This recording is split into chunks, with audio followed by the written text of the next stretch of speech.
Hey everyone, welcome back to the Skylila Experience. Today we have another episode with a high-performing entrepreneur, Nishal Kumar, who is the founder and CEO of No Days Wasted, as well as was in BC Biz 30 Under 30. Hey Nishal, how are you? I'm good, Sky. How you doing? I'm well, thank you. I think that's amazing, by the way. Congrats on 30 Under 30. That's a huge accomplishment.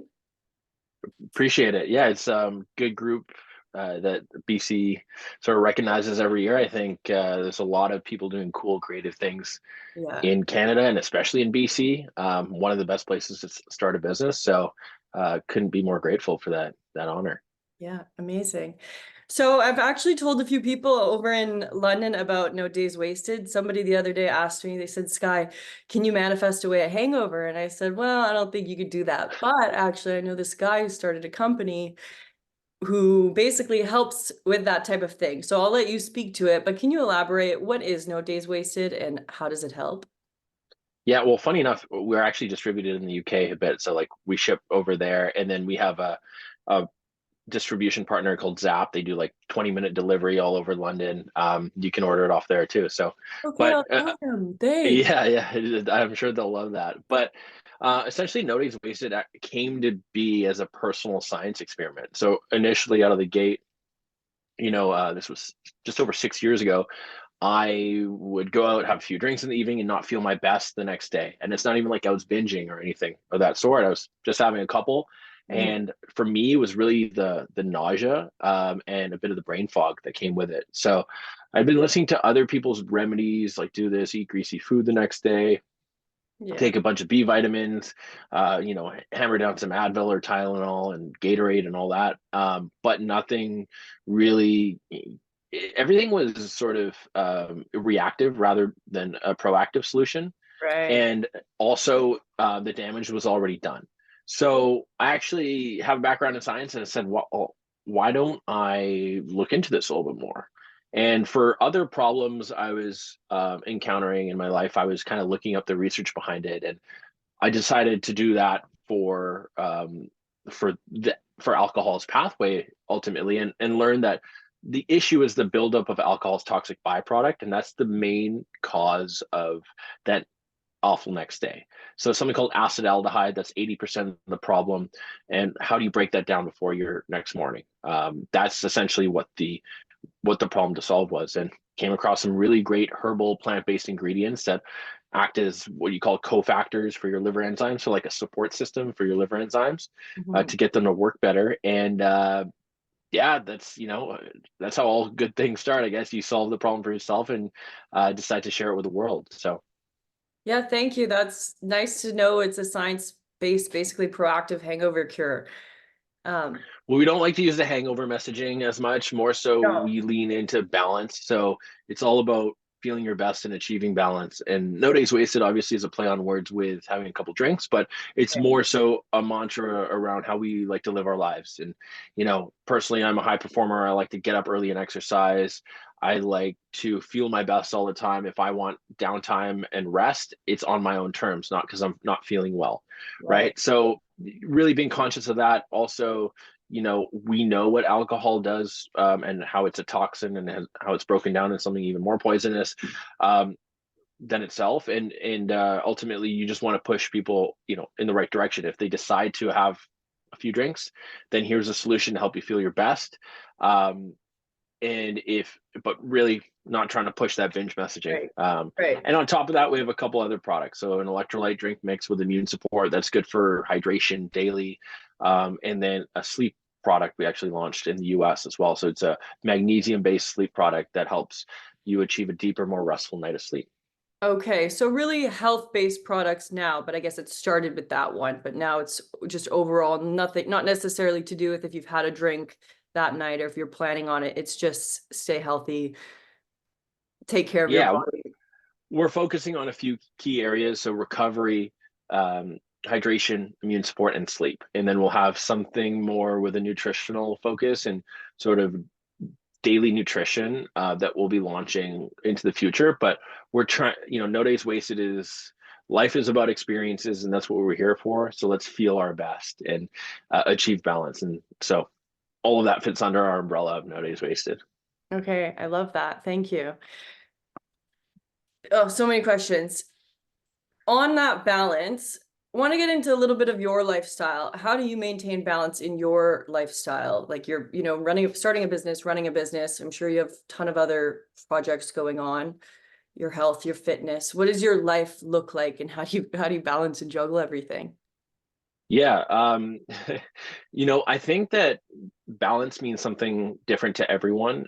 So, my life might not be exactly like yours or someone else's, but for me, uh, well, exercise is a must, and if I'm not exercising like 5 or 6 times a week, it's it's not great, and I'm doing something wrong. So that's always at the top of mind. I want to be able to get into the gym, get on the basketball court, get a sweat in, get my heart rate pumping, uh, and really exert myself, because that's how I feel my best mentally, and that's how you have the mental clarity to actually excel in the work that you do. So for me, a big part of it is like, I also have a team of 6 people, and being able to delegate the tasks that, I used to be sort of a solo entrepreneur when I started. And over the years, I've added more team members, and there's still certain things that only I can do, but I'm trying to get my team in a position where I'm delegating a bit more, and making sure that they're knocking these things out of the park, because the list keeps growing. So if I was doing everything myself, I wouldn't have that balance. Yeah. So really, like, finding ensuring that your non-negotiables are met with exercise, also diets hypercritical. I actually don't eat lunch, Okay. because it keeps me focused and hungry to complete my tasks and the stuff I need to do. I actually just have a bit of bone broth and an apple or a banana, and maybe some nuts or a granola bar, but I keep it really light until dinner time. Do you eat? I was actually just talking about that earlier as well, because I didn't eat till maybe, I don't know, 4 p.m. today. And I was just saying as well, I find I have more energy because food makes me a bit tired. So if I can just prolong that, eat a bit later. Do you eat breakfast though?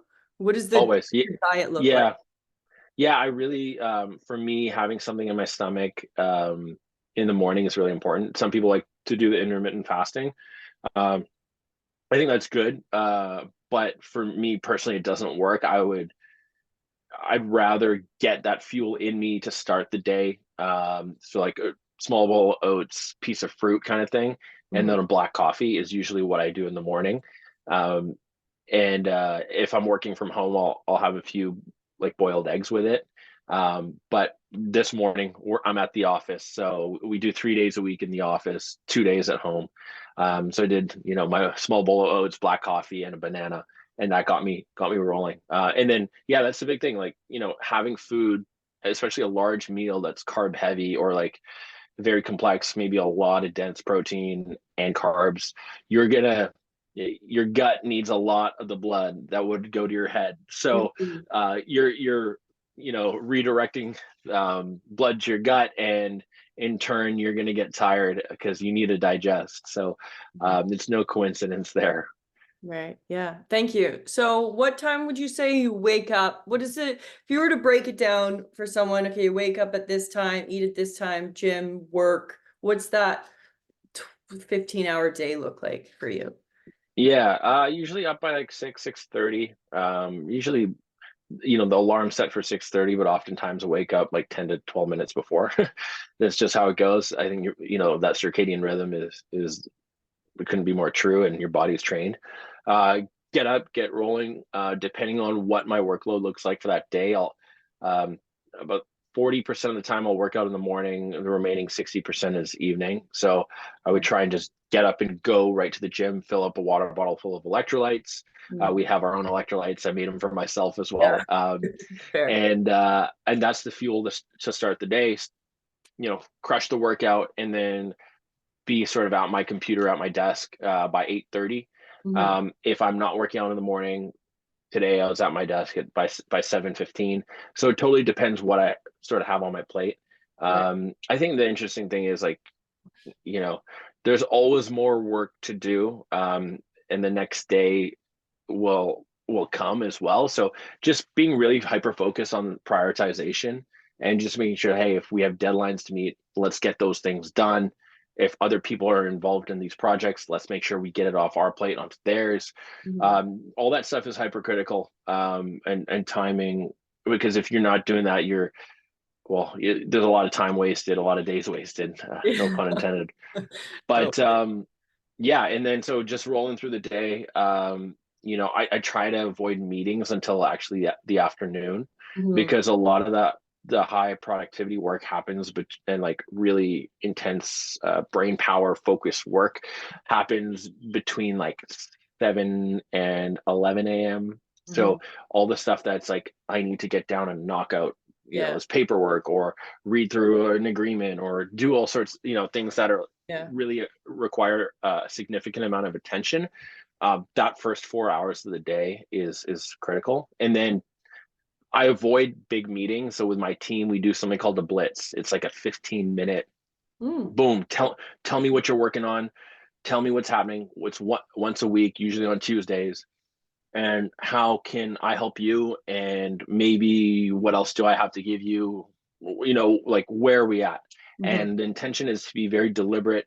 Um, you know, kind of skip the small talk, more so like, hey, we're getting things done, and it's truly a blitz. Let's power through this quickly. Yeah.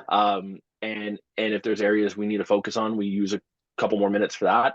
Um, if there's a bigger project we need and more time we need, we can extend it a little bit, if we can work through it in that session and doesn't overlap, or we'll just schedule some time on an afternoon somewhere during the week Mhm. to be able to knock things out. But uh, personally, I lose steam around like 4 o'clock, Mhm. 4:30. So I'll on the days that I don't work out in the morning, that's when I usually like to go get a workout in the afternoon, Okay. and then dinner by like around 6:37. I love to cook, so that's kind of how it looks. That's good. Um, and then yeah, sometimes we work with suppliers overseas, so evenings will require some work, like box manufacturers, different manufacturers, for hard goods, packaging and stuff like that. They'll be overseas, so there'll be evening work required then. But I like to find balance. I like to cook. I like to, you know, be entertained. I like to exercise and do all the things, because if you're just working, um, you're not really living. And our brand is all about living. And I made all Yeah. these things for myself. So the point is, like, if Sporty. I wasn't in sort of embodying the message I'm pushing, then it wouldn't really fly. Yeah, it wouldn't be your brand. Well, you're your brand, so it makes sense. How do you maintain this productivity? Because I see you travel quite a bit. How do you maintain all of that? Yeah, I think, and I was bad at it before, but like traveling, like it's so easy to eat poorly and not exercise. And you can almost like shrug it off as an excuse, like, oh, I'm traveling, Yeah. whatever, these are the times. But if you're deliberate in finding ways to get into a gym, even if it's like a quick session, a 45-minute, just, you Mhm. know, go hard for 30, 45 minutes and get that burn going. It's really important. And also eating wise, I like really have dialed that back, avoiding like fried, unhealthy foods on the road.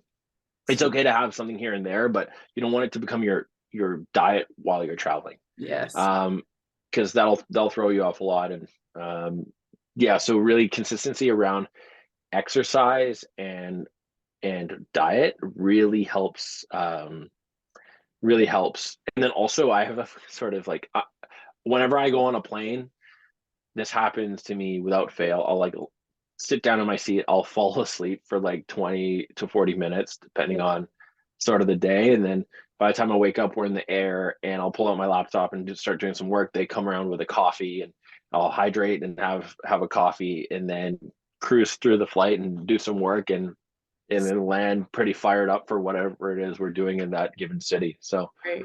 So you're just as productive. It doesn't yeah, take.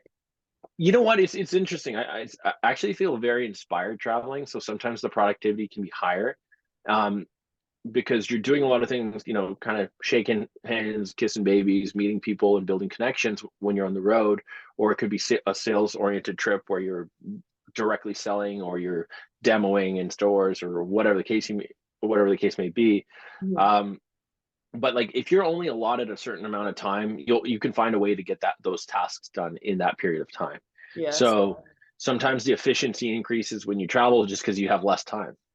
Yeah, they said, or I forget where I heard it once, but it said the day before someone goes on vacation is the most productive day somebody has. Like if they could have that day every day, you'd be so productive because you get everything done. That's so true. I mean, yeah, and they say, if you have 6 hours, you'll get it done in six. If you have three, you'll get it done in three. So Yeah. Yeah. So thank you for that. And thanks for sharing your morning with me. I know it is precious hours, same for myself as well. How, um, what was I going to say? So with your social life, do you have much of a social life? Has it shifted from when you first started the company to now? Did you have to isolate for a while? How did it look? How has that journey been of like true balance in that said from the beginning of the company to now? yeah, I think the thing for me is like the social life is part of the reason this company was started. So um, I've always been very deliberate in making sure that I balance and have a social life because uh, people are everything. Yeah, and that's why we all do everything that we do is connection with others and spending quality time and laughing and experiencing it all. So I do say no a lot more frequently now. And as the past kind of 6 years have gone by, my circles have gotten tighter and I'm a lot more deliberate with my time.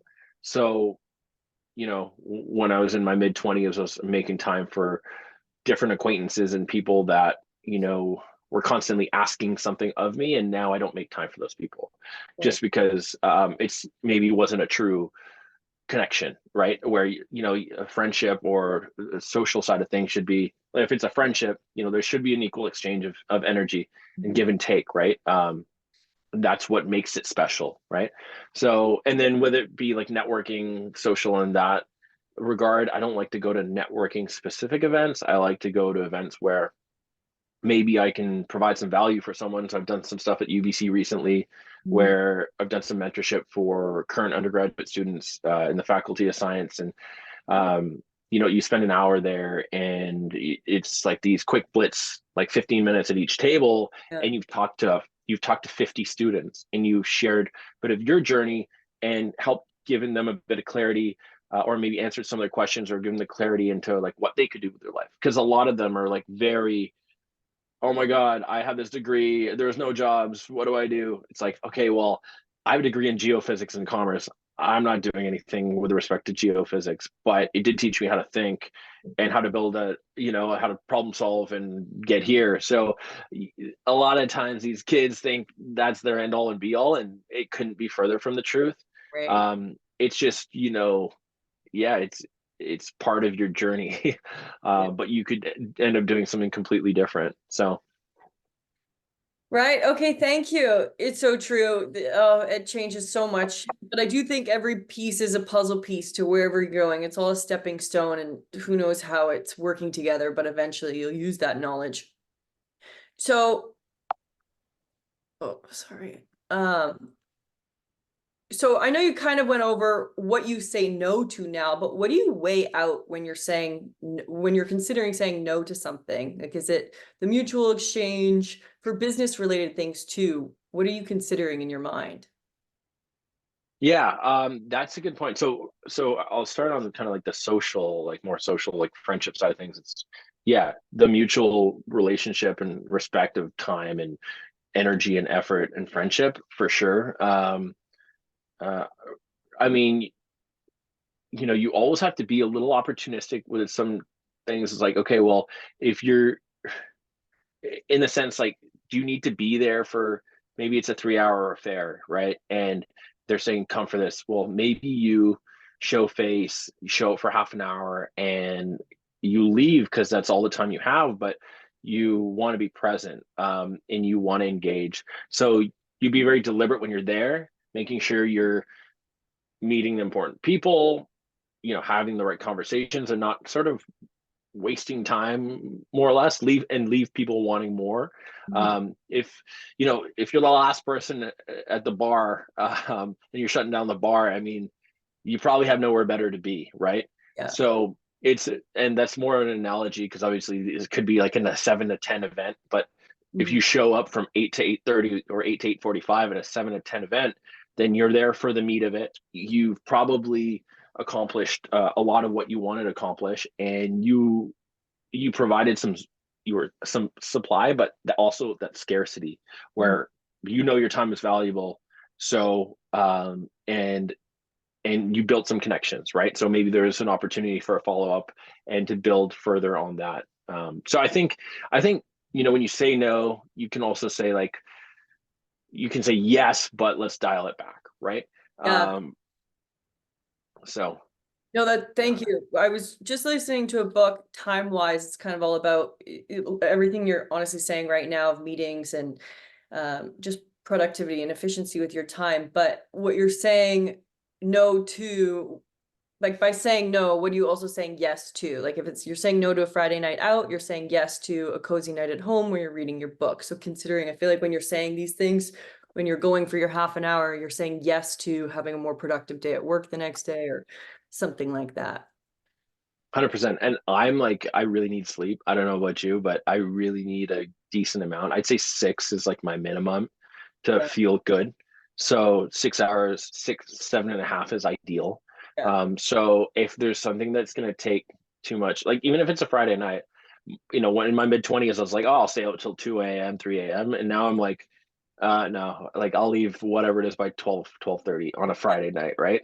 Because you're like, well, I irrespective of the drinking part, it's more like no, I don't want to throw my circadian rhythm off, and I want to still get some sleep.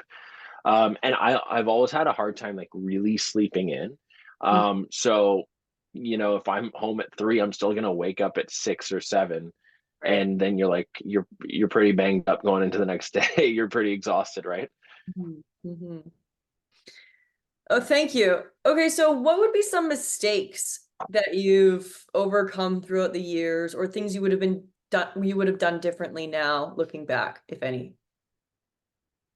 Honestly, I think well, first of all, mistakes are unavoidable, and that's the fun part about being a human being. Like the imperfection of us all is what makes us unique and gives us our identity. But when it comes to like in business and all that, I make tons of mistakes every day. It's just a matter of um, having sort of like we run with this approach of good now is better than perfect later for certain things. Mm. Because if you deliberate too much on something, um, over analysis kind of can lead to some paralysis and you're not getting the outcome.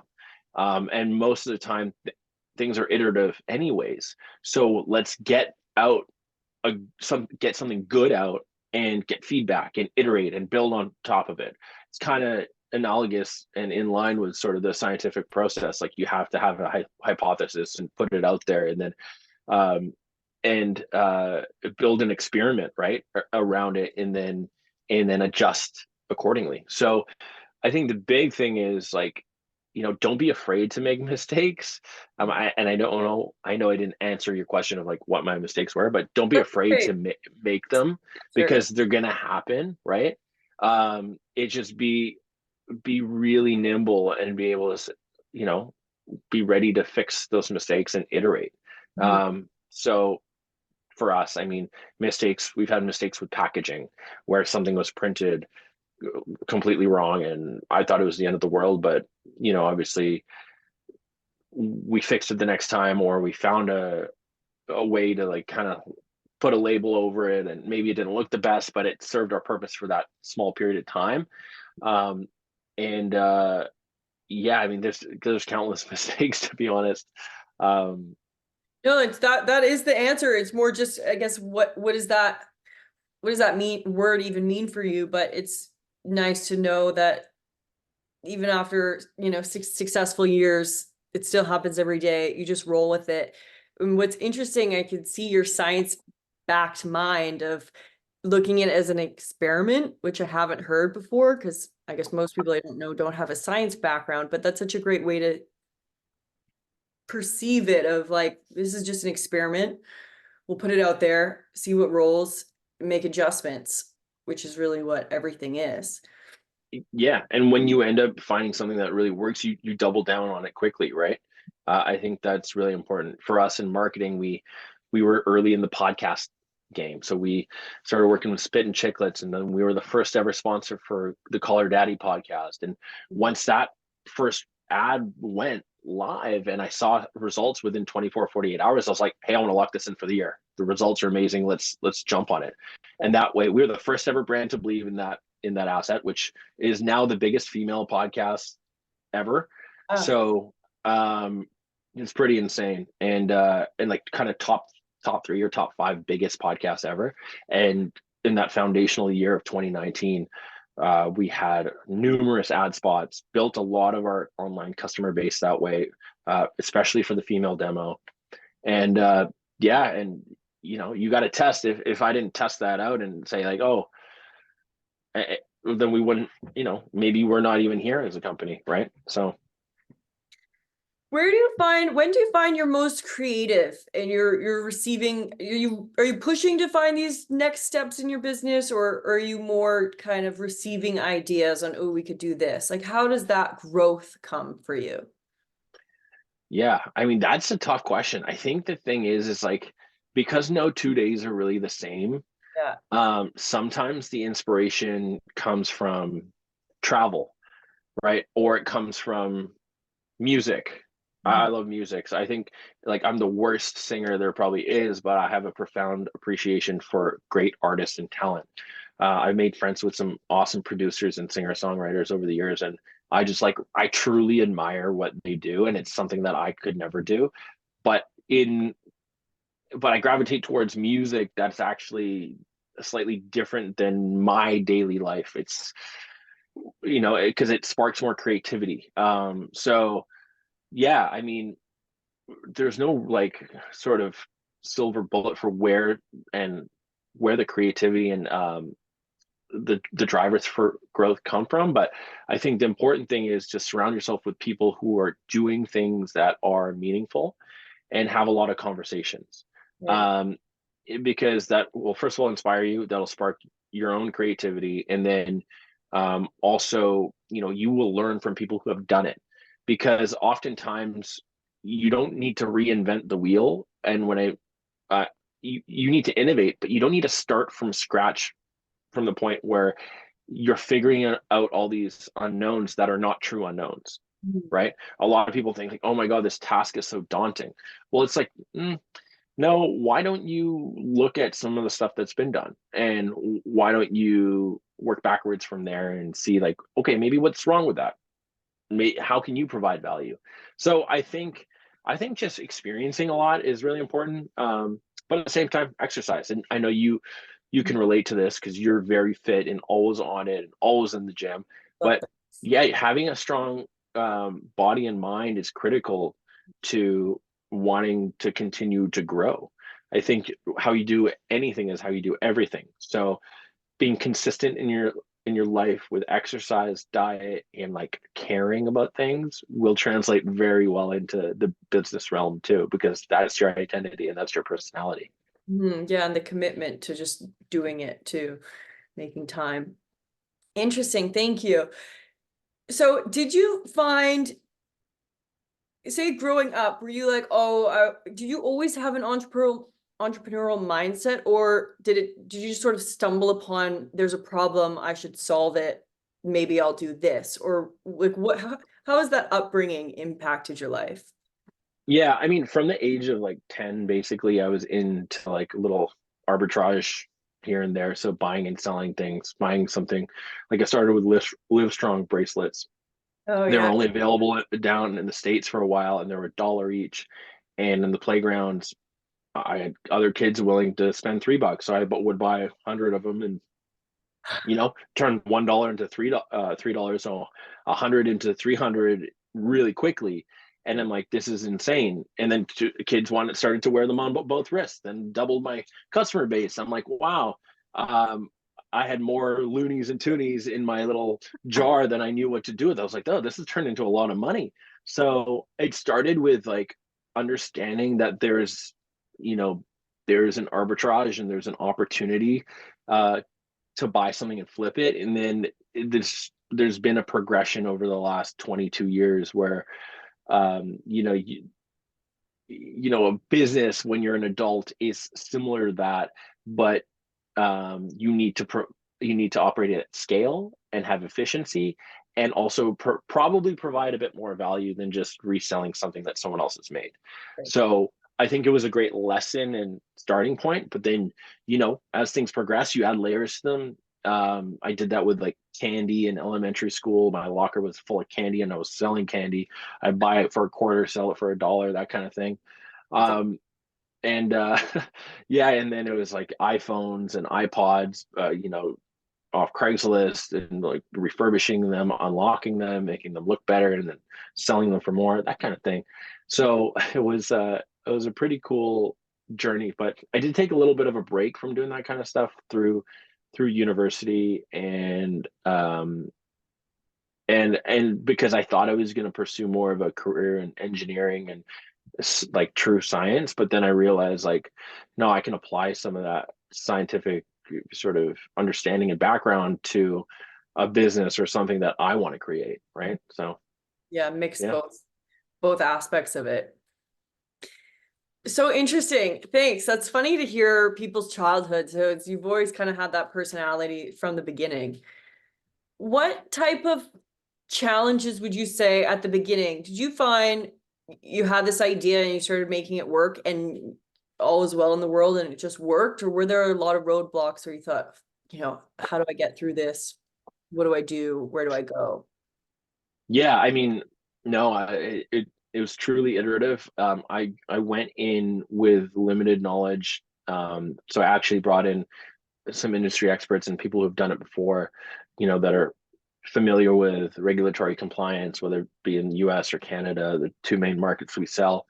And for the record, we only started selling in Canada actually about 8 or 9 months ago, because we got health, authorized to sell our hero product with Canada, because everything's subject to Health Canada approval. So we got that authorization last January, and then we had to put things into production in Canada. It took a few months, so we launched, I think, by May of last year. So as a Canadian company, we're fairly fresh in our own backyard. But yeah, I mean, more or less, I think you kind of jump in with that good product or what you perceive to be good and put it out there, and then have to iterate based on that. So it wasn't, I'd say, by no means was it ever smooth sailing. No, nor is it today smooth sailing. I think right now it's actually been it's the toughest it's been during the course of the business, probably by 10x. Everything's a bit harder right now. Consumers are spending less. You know, there's no silver bullet with marketing. We had that podcasting avenue for a couple of years that was really good, and then also, like, margins are thinner, because if you're going into retail, distributors want money, retailers want money, and then you got to have enough left for yourself and your costs, and to run and keep your lights on and cover your expenses. So it's quite a battle. But I think if you're locked in and you're knowledgeable and where you're not knowledgeable, you bring in those people. It's Right. about being resourceful and really consistent. I think. Yeah, resourceful is a key word I've heard just over the years of how can you make it work? Because so you started in the States, that's where you've been for the majority of the time, and then now in the Yeah. UK as well. Any other countries that I should know about so I can tell these people? Yeah, I think the main focus for us is Canada and the US. Still, the US is like most of our business. Canada is growing. We'll be in a bunch of new stores. Like, we're launching with Body Energy Club in a couple weeks, which should be fun. And then a lot more. But the UK, just a little bit of distribution. I don't want to spread us too thin, so it's just available online, more or less.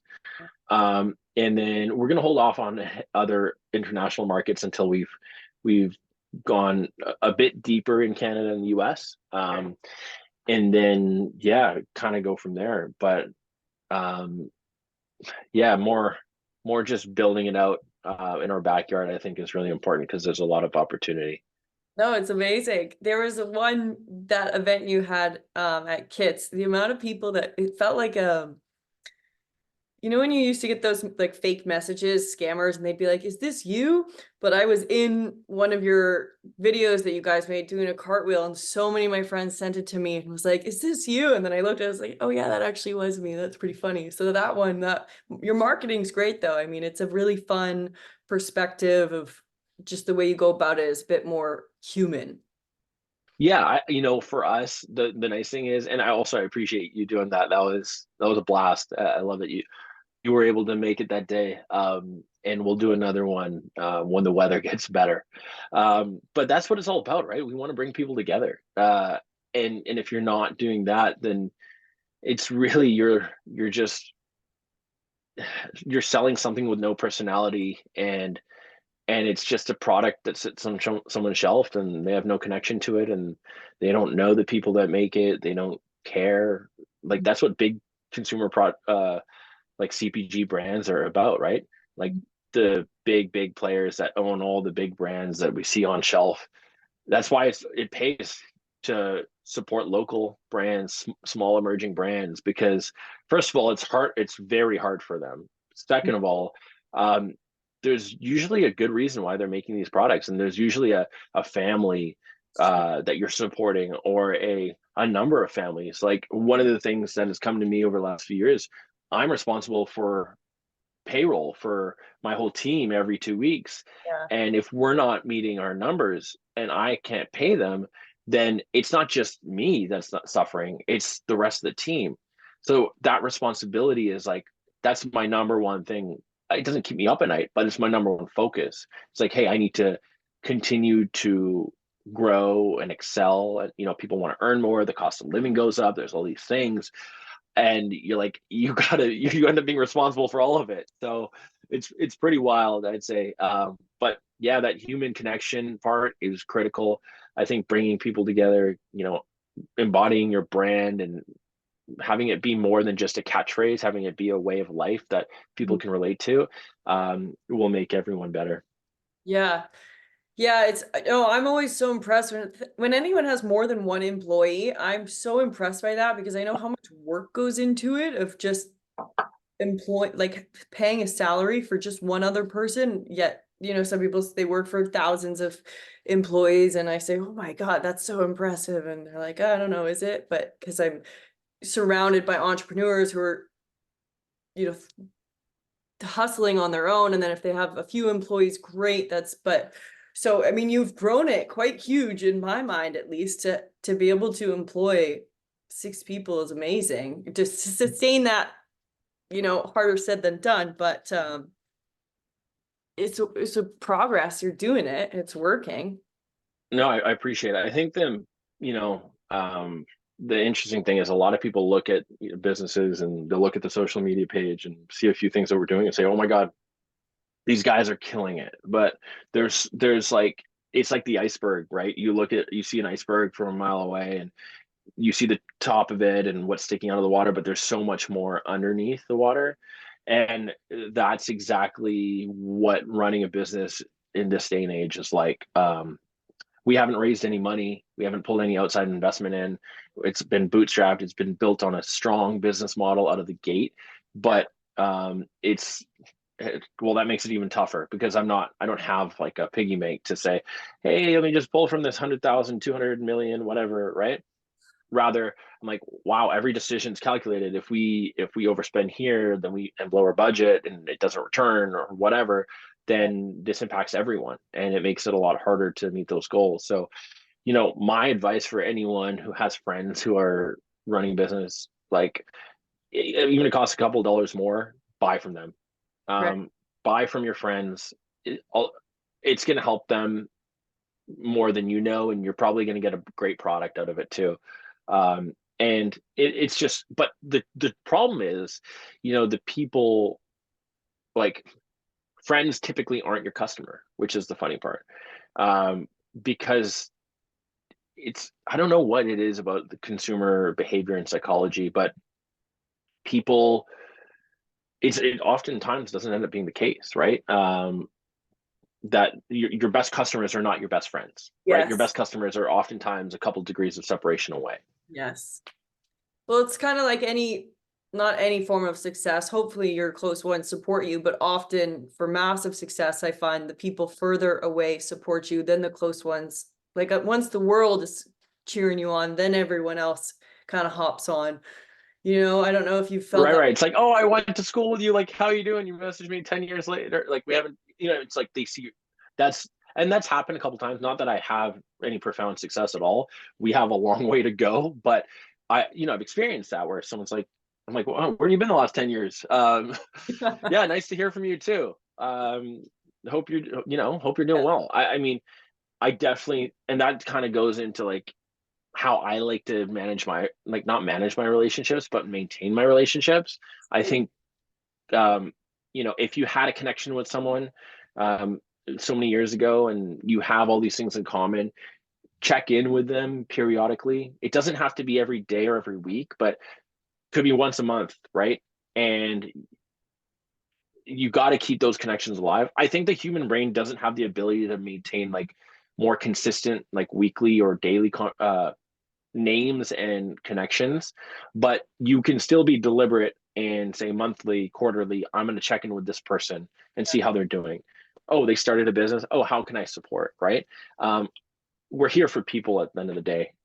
People die of loneliness. They die in a sense that they develop disease and illness because they are lonely, right? And that stuff proliferates and sort of really accelerates because of loneliness. So I have relatives where that's been the case. So I think keeping in contact with everybody from acquaintances to friends, even if there's a physical distance, you're in the UK now, but touching base. And I appreciate you shooting me a message because you're a true testament of it, right?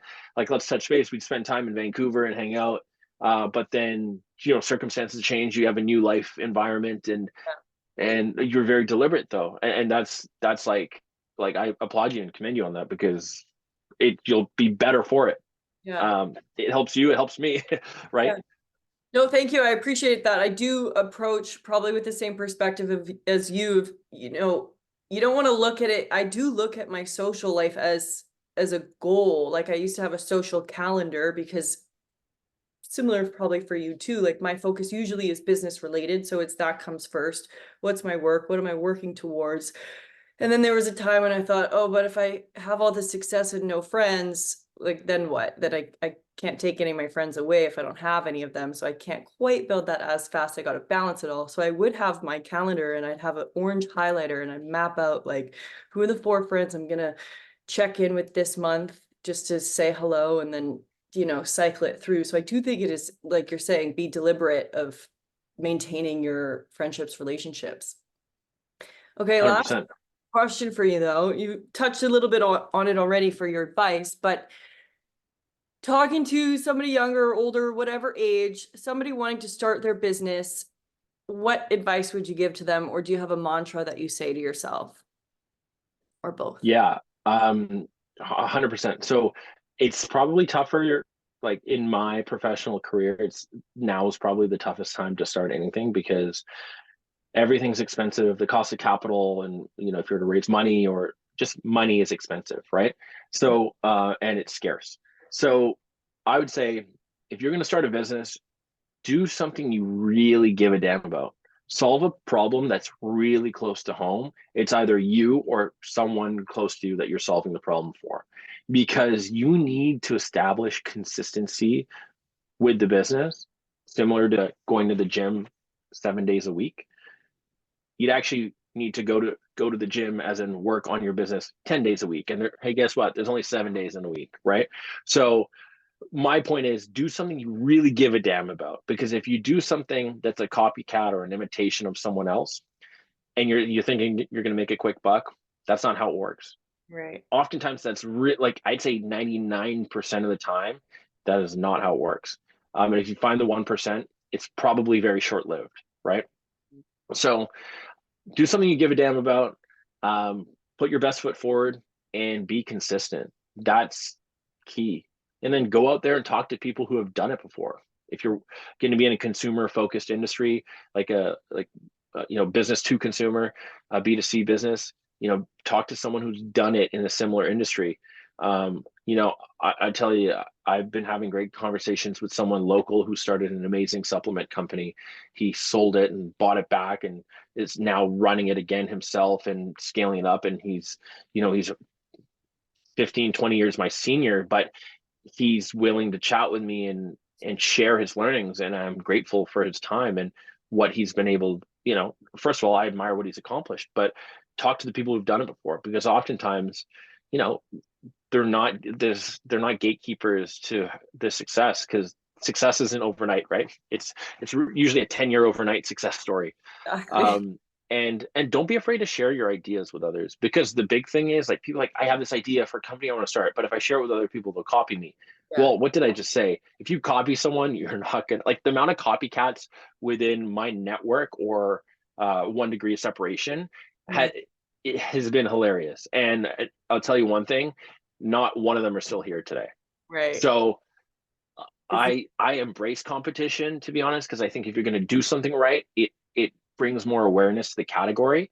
But yeah, share your ideas. Like, it could be the worst idea in the world, and then you get some feedback that helps you pivot and do something more meaningful, and you save so much time.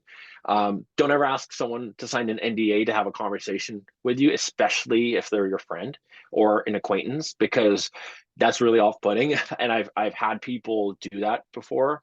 And I'm like, hey man, like, I'm not going to steal your idea. I'm also not going to sign this NDA because I don't think you're ready for to share it with anyone, because you're probably not far along enough, and you're not open to constructive criticism or feedback. So yeah, I went on a little rant there, no, but no, that's what it's for.